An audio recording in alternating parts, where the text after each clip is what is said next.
As Dilip Kumar ఒక గొప్ప music director. ఎవరు అని ఆలోచించకండి.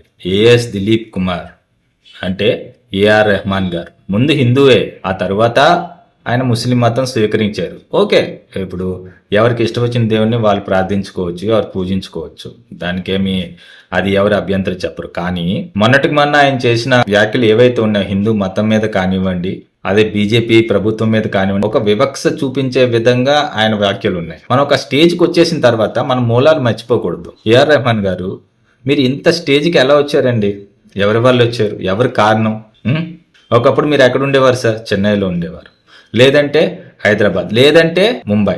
మీరు ఒక స్టేజ్కి వచ్చిన తరువాత, మీరు ఒక స్టార్ మ్యూజిక్ డైరెక్టర్ అయిన తర్వాత, ఓకే, మీరు హాలీవుడ్ సినిమాకి మ్యూజిక్ డైరెక్షన్ చేయడం జరిగింది. Slum dog millionaire Oscar award వచ్చింది. వచ్చిన తర్వాత మీరు ఇండియాకి వచ్చారండి. ఏ డైరెక్టర్ తోటైనా సరే, లేదంటే ఏ ప్రొడ్యూసర్ తోటైనా సరే, మీరు కనీసం ఒక అపాయింట్మెంట్ అని ఇచ్చారా సార్? పెద్ద డైరెక్టర్లు ఎవరైనా సరే, ఆఖరి శంకర్ గారిని కూడా మీరు కలవలేదు. ఏఆర్ రెహమాన్ గారు ఎలాంటి స్టేజ్కి వచ్చారంటే, ఒక దశలో ఆయన ఏ పాట ఇస్తే ఆ పాట వేసుకోవాల్సింది, ఇంకా వేరే ఆప్షన్ లేదంతే.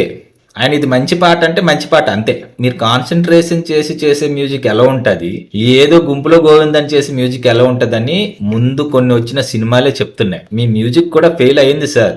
దానికి కారణం మీరే, దానికి కారణం బీజేపీ కాదు. బీజేపీ మీ మ్యూజిక్ ఎలా ఉందని చూసి బయటకు వదలదు.